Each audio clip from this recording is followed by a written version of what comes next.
the theme I want to kind of consider with you is this theme of rest. You heard it in the psalm, the assurance that the Lord gives us rest. We sang it as well. There is a warning that false shepherds are shepherds who do not bring rest, do not bring us to rest. And the assurance that the Lord will rescue us from that. And there's a line in the reading from Ephesians about being children of wrath. Did you notice this in the readings? It's important. Let me interrupt myself to say, I'm good at that, interrupting myself. When these readings are happening every week, there's a kind of attention you have to learn to give them. It's easy because of the way daily life trains us to tune that stuff out. It becomes background noise, and your mind will run in every direction. You'll find yourself thinking about what happened today, what Caroline said to you, in a moment of anger, or what Jenny said to you in a moment of passion. Derek, I don't know why those are the scenarios that are coming to mind, but you're worried about the meeting you have to have tomorrow, or did you double book? And it's really important in those times when the texts are being read to us that we're bringing our attention back to it, and we're trying to hear what is being said to us in those texts. Right? It's not just preliminary for whatever the preacher is going to say about them. The reading of those texts, the naked reading of those texts, is essential for our hearts, like to just hear what the Word is saying. So let it wash over you. And your attention will drift.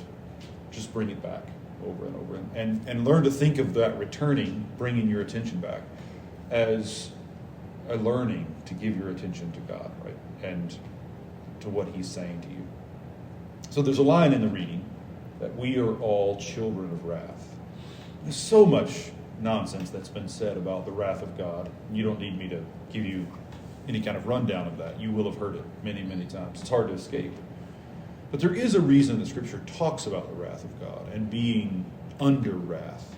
I think the most helpful way that I know of thinking about what the wrath of God is to think of it as the consequence of the abuse of our humanity and the abuse of nature. So the wrath of God is what happens when we are false to ourselves and false to creation. Right? The wrath of God is what happens when I refuse to sleep, when I refuse to eat, or when I refuse to eat well. The wrath of God is not a reaction in God to me. It's the natural consequence of me living foolishly, of me living against the grain, against the pressure of the Spirit. I think that this, perhaps the place where the wrath of God is most evident in the life that you and I know, is in our busyness and in the exhaustion that comes with being too busy. I think, and I'm going to explore this with you tonight because I think the gospel is directing our attention to that. But I want to suggest, at least I want you to consider for the next few minutes with me, that perhaps the sin that underlies all of our other sins, like the root of all else that's going wrong, perhaps what's there, one way of thinking about it, is we are restless. We are exhausted, and instead of finding rest, we're exerting more energy to try to overcome the exhaustion. And I think more traditional ways of talking about sin, I think that is a form of pride. That is a form of rebellion. That is a form of faithlessness. But in order to kind of see that rightly, to see it for what it is, I want us to think about refusing to take rest as a deep sin, as a sin out of which other sins radiate. And when we confessed earlier tonight that we have sinned in what we have done and left undone, I think what we've left undone, among other things, is we've left rest undone. We've not taken rest. So with that in mind, let's go to the gospel. The apostles gathered around Jesus and told him all that they had done and taught. Just previously, he's sent them out. He's given them authority and some direction, not much direction, but some direction, and has sent them out on mission. Now they've come back to him, and they've come back with good news, that they were met with success. We're told in just the immediately previous passages that where they went, they proclaimed the gospel, they healed the sick, they were received. What's striking about that first is Jesus himself was not received. Remember earlier in the Gospel of Mark when Jesus reads the passage from Isaiah and announces that his mission has begun, he's not met with acceptance, right? Jesus is not successful in the ways that they are, at least not at first. And so they've come back to Jesus. They're sharing their story. And he says to them, come away to a deserted place. So the first thing you have to notice is what's not said. He doesn't seem, at least in terms of how the text talks to us, he doesn't respond one way or another to their reports of what has happened. He doesn't scold them. He also doesn't praise them. He recognizes what they need is rest. What they need is time away. They need to come apart so they don't come apart. Right? You need to take some time away, or the work I've given you to do will undo you. So one of the works of preaching is to demystify the text. In some ways we're privileged. In other ways it's not really a privilege. It's a disadvantage. But in some ways it's a privilege to have been raised in a society that's broadly, if often shallowly, Christianized. But one of the drawbacks, one of the disadvantages, is that through kind of the work of conventional Christian preaching and teaching, the Bible starts to become obscure to us. It has a veneer over it, so that we really only see in these texts what we expect them to say. It becomes harder and harder as time passes for the text to say what they actually say, to speak on their own terms, because we already are conditioned to think we know what that means. Right? And one of the goals of preaching and teaching is to demystify the text, to allow you and me to hear what's actually being said rather than what I expect it to say. Right? And we could spend a lot of time talking about how that has happened, what we are to do about it. But I think it's important to remember that's one of the goals of preaching, is that you should have some clarity from preaching and teaching about what's actually happening in your life. There should be moments of recognition in which you see, yes, I recognize the truth of my life in that. Now, that's not all there is to preaching and teaching. It also needs to delve into the mysteries of the text. So we want to demystify them, kind of clear away bad readings, strip the veneer off of them, so that you can hear what's being said and see how it bears on your life. We also want to dive deep into the depths of these texts, the mystical depths of these texts, which are hidden from us. If we don't go searching, we won't find them. Right? So I want to talk about both of those tonight. But let me start with this demystifying move. Notice the disciples they've gone in the authority of Jesus, they've gone proclaiming the gospel, they've met with success, and they've come back to Jesus, gathered around him, and Jesus realized that they need rest. What I'm going to say is going to seem obvious, but sit with it for a moment. It's possible for good work, godly work God gave you to do, work you're good at doing, and work that does good in the world to end up undoing you. It's possible for good, godly work that you're good at doing and brings about good in the world to be bad for you in the long run, if you don't have wisdom about how to live with it. Now that's obvious when I say it out loud. Everybody's going to agree with that. But look around at the way we practice life. Look at the way we do ministry. We don't really think that's true. We don't really think it's possible to do a good thing that God gave us to do in a good way for the good of other people, and it bring about something that's not good. But Jesus is teaching them something essential here. You win in my name, you win in my power, you accomplish my will. Now it's time to stop for a while. You can't just keep doing it. I came back just today from a retreat, a discernment retreat with a dear friend of mine. I was one of the committee, clearance committee. And One of the things he said to us in his discernment process is he said, I feel like for years I've been giving 110% of 30% of myself. I've been giving 110% of 30% of myself. And it has to change. It has to change. Now, again, take that in. I would bet, if we were honest, most of us feel something like that, because that's the pressure of life on us. The pressure of life, the expectations that are there, are for us to do more. And the fact is, you can't do it without it undoing you, even if what you're doing is good. How much more if it's not good, and if it's not godly? So Jesus insists they need to come aside. They need to come apart. And notice where he takes them. Look at exactly what he says. Come away from your good work. Come away from that to a deserted place, all by yourselves, and rest a while. Come away. You've got to walk away from it, even if it's good. Come away to a deserted place. A forsaken place is another way to translate it. It's a place that's lonely. And it's lonely because it has been forsaken. Interestingly, in Isaiah's prophecies, these words, deserted place, are used to designate the places that have fallen under the judgment of God. Why is Jesus inviting them to a desolate, deserted, forsaken place? Why is that where they need to be in order to rest a while?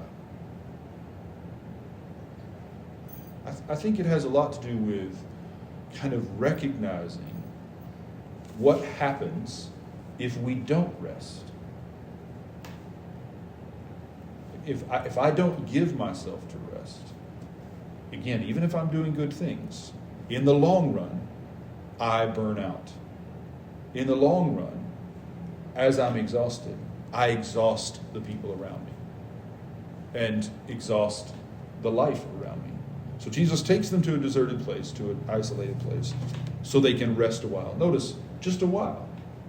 It's a rhythm. Come away for a while, and then you can return. Come away for a while, and then you can return. And he's teaching them something essential, perhaps the most essential thing about the work they have to do for him in the world.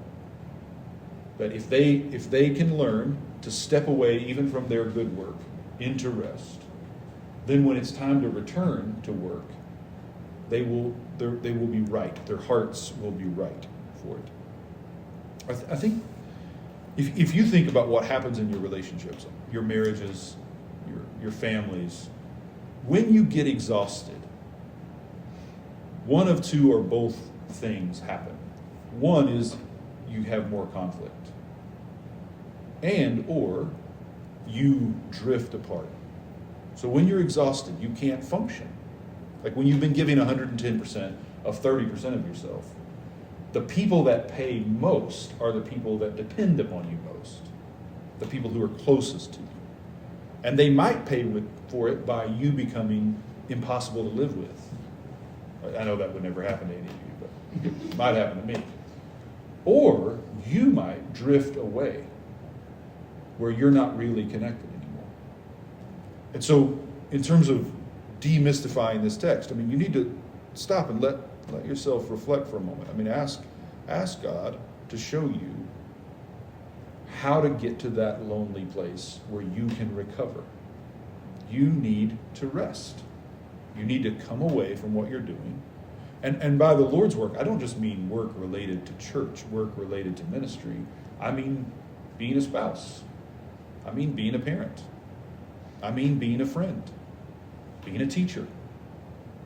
Even those good things. God called you to them. They are good. You've got to be able to step away from them into a space where you're not mom. You're not dad. You're not husband. You're not wife. You're not professor. You're not pastor. You're yourself. And in absolute humanity before God.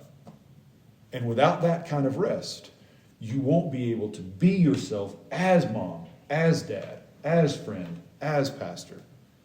And then the people around you will start to pay the price, right? And I do think there's a way in which exhaustion is what's giving rise to so many other sins in our lives and around us. Like, how many hateful words am I saying, destructive words am I saying to my kids? Because 2 or 3 days ago, I pushed myself too far. I gave 110%, when what I should have done is have the humility to stop at 100%, rest, and then when Clive or Emery, would never be Zoe, of course, does something that annoys me, I don't overreact. Now, what if my overreacting is a symptom of my restlessness, of my exhaustion, of not giving time to God, just as myself? You tracking? Now, before we stop, I want to point to a couple of kind of deeper things in the text, kind of more mystical parts of the text. If you notice, he says, we're going to go away, and we're told that many saw them going and recognized them. So just notice that in the text. They recognized them, and they hurried there on foot from all the towns and arrived ahead of them. As he went ashore, he saw a great crowd. Now, again, what I'm trying to show you how to do is slow down to what the texts say. And did you hear that change in the pronouns? Mm-hmm. The crowd recognizes them, all of them, and they run ahead. They see where the boat's going to land. They run ahead with all of their needs. Now, Jesus is trying to take them to a place of rest. But the crowd has needs. Hear me. There will never be a day when the crowd doesn't have needs. Right? And they're going to always be ahead of you. Wherever you're trying to go to get your rest, there will be a crowd there, even if it's just in your head, reaching for you with their needs. But notice, we get the shift from the crowd recognizing them to what Jesus sees. We're not told what the disciples see. What were they thinking? What were they feeling? We don't know. The text doesn't say. But this is what we're told. Jesus saw a great crowd and had compassion on them because they were like sheep without a shepherd. And what we get, and this is the part, these are the passages that the lectionary skips over, what we get is Jesus meeting those needs. The feeding the 5,000 and the walking on water. He meets the needs. He meets the needs. And it's easy for us to think, well, then that was a rupture of the rest. But I think if we attend to what the text is doing, we'll see something else. So come to the end of the chapter, verse 53. And when they had crossed over, so now this is after the feeding of the 5,000 and after the walking on the water, the second time this has happened in the Gospel of Mark. When they had crossed over, they came to land at Gennesaret and moored the boat. Now, if we're not paying attention, that just seems like a more or less meaningless detail. When they had crossed over, they came to Gennesaret. What's interesting about it, though, is that this is not where he told them to go originally. So when he says, come away to a deserted place, they're going to the other side of the lake, to the Gentile side of the lake. But now they've landed at more or less the same spot they were in when they got in the boat in the first place. Right? And if you're not paying attention, you just think, well, they crossed the lake and now they're on their other side. But the other side here is the same place. What's changed is the disciples. They're in the same place they were before, but they've crossed over. And notice what happens. Notice what happens. When they got out of the boat, people recognized him. When they got out of the boat, people recognized him. Now, what did I just read to you earlier in the chapter? When they got into the boat, the crowds recognized them. And he saw the crowds and recognized sheep without shepherd. Now that he's worked with them, the feeding of the 5,000, the walking on the water, now when they get out of the boat, the crowds recognize him And notice what happens. He begins to heal them. They bring the sick on mats to wherever they heard he was, and wherever he went, into villages or cities or farms, they laid the sick in the marketplaces and begged him that they might touch even the fringe of his cloak, and all who touched it were healed. Now, what's happening here? What have we shifted from them to him? Now, it's easy to hear all of this in Christianese as, it's not about me, it's about God, and other such BS, right? Like, where we're always distancing ourselves from God's work. But it's not that. It's not that they're not there. They are. They're in the boat with Jesus. It's not that they're not praying and participating. They are. But Mark is showing us that what's happening at the beginning of this story is they're going out and acting in Jesus' name. But now, what they're seeing is the ways in which their lives are being integrated into his, so that what he's doing and what they're doing is the same. They're not just doing stuff like he does. They are participating in what he's doing. They're not just doing good. They're doing God's work. They're participating in what God is doing. And this, I think, is the kind of deeper lesson here. That the kind of rest Jesus wants to give us is not just a break from caring about things, but a break from busyness that allows us to come in touch with the way God cares about things. You hear the difference? Like, rest is not suspending my love. Rest is about suspending my efforts so I can be present to the God who teaches me what it is to love. What I need is not just distance from the things of the world. I need distance from my work in the world, the things that I'm doing that I think matter, so that I can be present to God in ways in which I can start to attune to what he knows matters. So that what's shifting is I'm coming together. I'm starting to recognize I don't have to give 110% of 30% of myself. I can give 100% of the fullness of myself because I'm learning his heart. I'm learning the way that God's ways work in the world, and I'm resting in it. I'm going to end with this. Saint Seraphim of Sarov, who's a strange, kind of somewhat difficult teacher, a hermit, and has all kinds of challenging, sometimes even crass things to say about the Christian life. But he's a saint, so you have to take it seriously. You don't have a choice. He has this wonderful, wonderful line in which he says, acquire the spirit of peace, and thousands around you will be saved. Acquire the spirit of peace, and thousands around you will be saved.